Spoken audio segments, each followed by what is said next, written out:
ദൈവ തിരുനാമം മഹത്വപ്പെടട്ടെ. വന്യരായ M Alexander വൈദ്യൻ കോർപ്പിസ്കോപ്പാച്ചൻ, വന്യ അലക്സാണ്ടർ കോർപ്പിസ്കോപ്പാച്ചൻ, ഇടവകയുടെ വികാരി ബഹുമാനപ്പെട്ട തോമസ് അച്ഛൻ, സഹവികാരി ബഹുമാനപ്പെട്ട ജോൺസൺ അച്ഛൻ,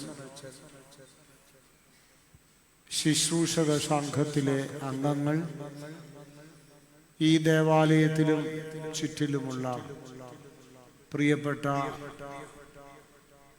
വിശ്വാസികളെ, വാത്സല്യമുള്ള കുഞ്ഞുങ്ങളെ, എല്ലാവർക്കും ദൈവനാമത്തിൽ ബലഹീനായി ഞാൻ സ്നേഹവന്ദനം അറിയിച്ചുകൊള്ളും. ഈ ഞായറാഴ്ചയെ സംബന്ധിച്ചിടത്തോളം 2026 നൊയമ്പ്, വലിയ നൊയമ്പ് ആരംഭിക്കുന്ന ഞായറാഴ്ചയാണ്. അതോടൊപ്പം തന്നെ പരിശുദ്ധനായ ആബോ അന്ത്രയോസ് പിതാവിൻ്റെ നാമത്തിലുള്ള ഇടവകയുടെ പെരുന്നാളിന് ഇന്ന് കൊടിയേറി പെരുന്നാളിൻ്റെ വിവിധങ്ങളായ പരിപാടികൾ ഇന്ന് സമാരംഭിക്കുകയുമാണ്. വലിയ നോമ്പ് ഒരാത്മീകമായ തീർത്ഥാടനമാണ്. 6 ആഴ്ചകൾ നൊയമ്പും 7ാമത്തെ ആഴ്ച ഓശാന പെരുന്നാളും 8ാമത്തെ ഞായറാഴ്ച ഉയർപ്പ് പെരുന്നാളുമായി ഏതാണ്ട് 50 ദിവസം ദൈർഘ്യമുള്ള ഒരു തീർത്ഥാടനത്തിലേക്ക് നാം ഇന്നു മുതൽ പ്രവേശിക്കുകയാണ്. ഈ തീർത്ഥാടനം ലക്ഷ്യമിടുന്നത് പെസഹായുടെ മേശയിലേക്കും രക്ഷകനായ യേശുനാഥൻ്റെ കുരിശിങ്കലേക്കും ഉയർപ്പിൻ്റെ സന്തോഷത്തിലേക്കും സമാധാനത്തിലേക്കുമാണ്. വാത്സല്യമുള്ള സഹോദരങ്ങളെ, വലിയ നോമ്പ് കേവലം താത്വികമായി മാത്രമാണ് ഇന്ന് പലരും കാണുന്നത്. ആ വലിയ നോയമ്പിൻ്റെ അനുഭവം നമ്മുടെ ജീവിതത്തിൽ അത് ഒരനുഭവമാക്കി തീർക്കണം. താത്വികമായി വലിയ നോമ്പ് എന്ന് നമ്മൾ പറയുകയല്ല. നൊയമ്പ് ജീവിതത്തിൽ പ്രായോഗികമാക്കണം. നമ്മുടെ പൂർവിക പിതാക്കന്മാർ പറയുന്നത് നൊയമ്പ് പിടിക്കുക എന്നാണ്, നൊയമ്പ് നോക്കുക എന്നല്ല. വല്ലവരും നോക്കുമ്പോൾ നോക്കിയിരിക്കാനല്ല, നൊയമ്പ് പിടിക്കുക എന്നാണ് നമ്മുടെ പൂർവ്വപിതാക്കന്മാർ പറയുന്നത്. ഇന്ന് പേത്രത്താ ഞായറാഴ്ചയാണ്. നാളെ രാവിലെ മുതൽ ഉപവാസവും നൊയമ്പുമാണ്. അത് പ്രായമായവരും രോഗികൾക്കും മരുന്ന് കഴിക്കേണ്ടവർക്കും ഒക്കെ ഒരുപക്ഷെ ഉപവാസം പറ്റിയില്ലേക്കാം. കാരണം ഭക്ഷണം കഴിക്കാതെ പറ്റാത്ത രോഗികളും പ്രായമായവരുമുണ്ട്. എന്നാലും അവർക്ക് ഉപവാസം നടത്താൻ പറ്റിയില്ലെങ്കിലും ഭക്ഷണത്തിൽ നിന്നും ജഡീകത്വത്തിൽ നിന്നും പ്ലാപത്തിൻ്റെ മ്ലേച്ഛതയിൽ നിന്നും നൊയമ്പ് നോക്കാൻ പറ്റും. നൊയമ്പും ഉപവാസവും. നൊയമ്പ് എന്ന് പറയുമ്പോൾ അത് ഭൗതികതയിൽ നിന്നും തിന്മകളിൽ നിന്നും വേണ്ടാത്ത അവിശുദ്ധമായ ബന്ധങ്ങളിൽ നിന്നും കുടുംബജീവിത ബന്ധങ്ങളിൽ നിന്നും ഒക്കെയുള്ള ഒരു അകൽച്ചയാണ് നൊയമ്പ്. എന്നാൽ ഉപവാസം എന്ന് പറയുമ്പോൾ ഭക്ഷണത്തിൽ നിന്നുള്ള അകൽച്ചയാണ്. അപ്പം നൊയമ്പും ഉപവാസവും ഒരുമിച്ച് ചേരുമ്പോഴാണ് അത് ശക്തിയുള്ള ഒരു അനുഭവമായി മാറുന്നത്.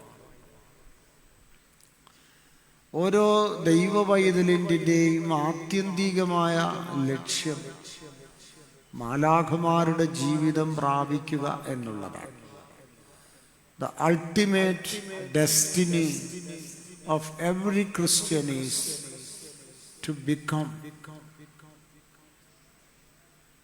to adopt angelic life. സ്വർഗത്തിൽ മാലാഖമാരെ പോലെ ആകുവാൻ കഴിയുന്നതാണ് ഒരു ക്രിസ്ത്യാനിയുടെ ജീവിത ലക്ഷ്യം. അതിൻ്റെ ഒരു മുന്നാസ്വാദനമാണ് ഈ വലിയ നോമ്പ്. Pre tasting. മാലാഖമാരെ പോലെ ആകുവാൻ നാം ഈ വലിയ നോമ്പിൽ ശ്രമിക്കുകയാണ്. We are trying.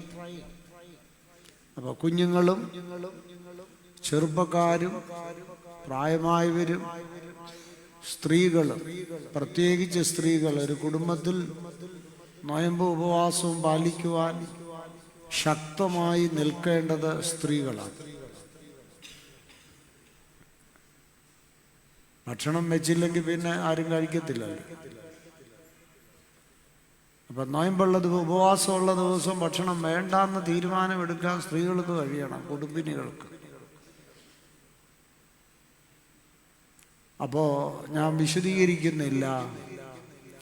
മാലാഖമാരെ പോലെ ദൈവ സംസർഗത്തിൽ, പ്രാർത്ഥനയിൽ, ദൈവസ്തോത്രങ്ങളിൽ, ദൈവസ്തുതിപ്പുകളിൽ ഭൗതികമായ ഭക്ഷണം ഉപേക്ഷിച്ചുകൊണ്ട് ആത്മീയ ഭക്ഷണമാകുന്ന ദൈവസ്തോത്രത്തിൽ, ദൈവ സംസർഗത്തിൽ മുഴുകുന്ന ഒരനുഭവം.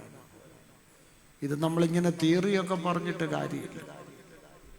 തിയറി കുണ്ടറക്കാർക്ക് പ്രത്യേകിച്ച് നോയമ്പെന്ന് പറഞ്ഞാൽ എന്താണെന്നൊന്നും പറഞ്ഞു കൊടുക്കേണ്ട കാര്യമില്ല. ഇത് തിയററ്റിക്കലായിട്ട് പറയുകയല്ല. So that becomes our practical life. നമ്മുടെ ജീവിതമാവണം. അതുകൊണ്ട് ഈ വലിയ നോമ്പ് ഭക്തിയായി കൊണ്ടാടണം. ഈ വർഷം പ്രത്യേകിച്ച് സഭാമക്കൾ ശക്തമായി നോയമ്പ് നോക്കണം. കാരണം 40-ാം വെള്ളിയാഴ്ച 40 ദിവസം നോയമ്പ് നോയതിന് ശേഷം പരിശുദ്ധ ബാവാ തിരുമേനിയും പരിശുദ്ധ എപ്പിസ്കോപ്പൽ സുനോസിലെ പിതാക്കന്മാരും എല്ലാവരും ചേർന്ന് ദേവലോകത്ത് വെച്ച് പരിശുദ്ധ മൂറോൻ കൂദാശ ചെയ്യുകയാണ്. 5, 6, 7 വർഷങ്ങളുടെ ഇടയ്ക്ക് നടക്കുന്ന ഒരു ശുശ്രൂഷയാണ്. പരിശുദ്ധ മൂറോൻ കൂദാശിക എന്ന് പറഞ്ഞാൽ അതിൻ്റെ ക്രമീകരണങ്ങളൊക്കെ തുടങ്ങിക്കഴിഞ്ഞു. മൂറോൻ പ്രിപ്പയർ ചെയ്യുന്നതിൻ്റെ ചുമതലയൊക്കെ പരിശുദ്ധ ബാവാ തിരുമേനി എന്നെ ഏൽപ്പിച്ചിട്ടുണ്ട്. എനിക്ക് അതിൻ്റെ കമ്മിറ്റിയുടെ ഒരു ചുമതല എനിക്കും തന്നിട്ടുണ്ട്. അപ്പോൾ അതിനുള്ള സുഗന്ധദ്രവ്യങ്ങളും ഒക്കെ വരുത്തിക്കൊണ്ടിരിക്കുക. അതിൻ്റെ അനുഭവത്തിലേക്ക്. അപ്പോൾ നോയമ്പ് തുടങ്ങിക്കഴിഞ്ഞാൽ 10 ദിവസം അതിൻ്റെ പ്രിപ്പറേഷനാണ്. അപ്പോൾ പരിശുദ്ധ മൂറോൻ കൂദാശയ്ക്ക് പരിശുദ്ധാത്മാവിൻ്റെ നിറവും ചൈതന്യവും ഉണ്ടാകുവാൻ ഈ വർഷം പ്രത്യേകിച്ച് സഭാമക്കൾ നോയമ്പും ഉപവാസവും എടുക്കണം എന്ന് സ്നേഹത്തോടെ ഞാൻ ഓർപ്പിക്കുക. ഇന്ന് നോയമ്പിലെ 1-ാമത്തെ ഞായറാഴ്ചയാണല്ലോ. കാനാവിലെ കല്യാണ വിരുന്നിൽ നമ്മുടെ കർത്താവും മാതാവും ശ്ലീഹന്മാരും സംബന്ധിച്ച് അവിടെ ഭൗതികമായി കല്യാണം ആഘോഷിച്ചിരുന്ന മണ്ഡപം പ്രാർത്ഥനയുടെയും സ്തോത്രത്തിൻ്റെയും വേദിയാക്കി രൂപാന്തരപ്പെടുത്തി. ഒരുപാട് കാര്യങ്ങൾ അതുമായി ബന്ധപ്പെട്ട് പറയാനുണ്ട്. ഞാൻ സമയത്തിൻ്റെ ദുർലഭത കൊണ്ട് വിശദീകരണത്തിനൊന്നും പോകുന്നില്ല. കർത്താവ് വെള്ളത്തെ നോക്കിയപ്പോൾ വെള്ളത്തിന് ചൈതന്യവും രൂപാന്തരവും ഉണ്ടായി. വലിയൊരു ആംഗ്ലേയ എഴുത്തുകാരൻ അതേക്കുറിച്ച് കാനാവിലെ കല്യാണത്തെക്കുറിച്ച് ഒറ്റ സെന്റൻസാണ് പറയുന്നത്. The Creator God saw the water and the water blushed എന്ന് പറഞ്ഞാൽ രക്ത കളറിലാകുക എന്ന അതിൻ്റെ അർത്ഥം.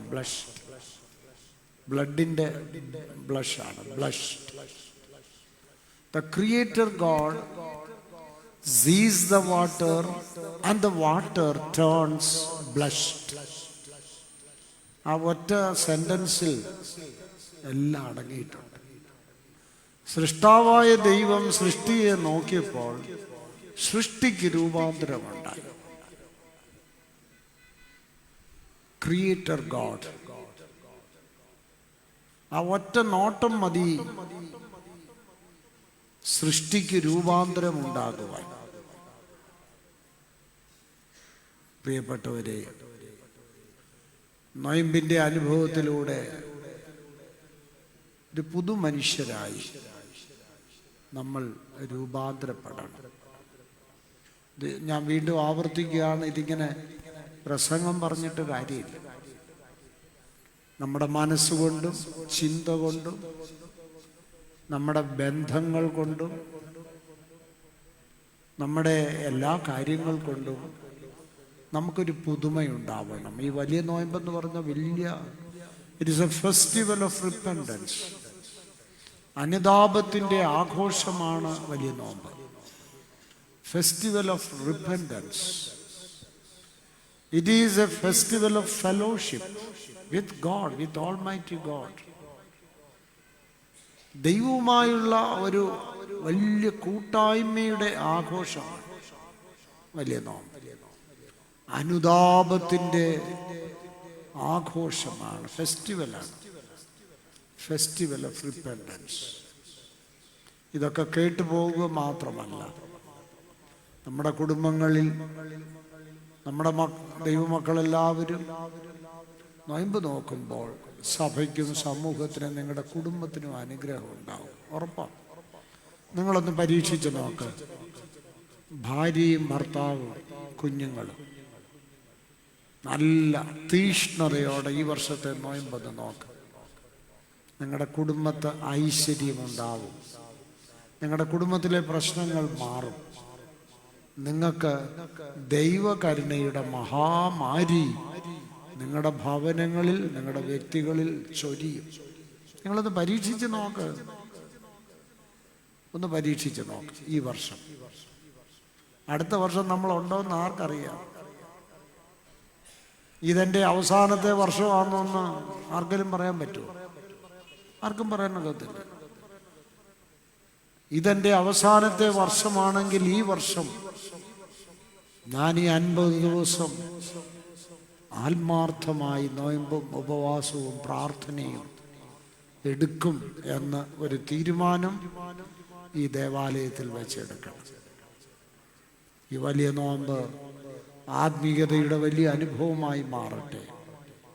സഭയ്ക്കും സമൂഹത്തിനും നിങ്ങളുടെ കുടുംബത്തിനും നിങ്ങൾക്കും നമുക്കെല്ലാം ഒരാത്മീയ പുതുക്കം, റിന്യൂവൽ, ഒരു പുതുക്കത്തിൻ്റെ അനുഭവം ഉണ്ടാവട്ടെ.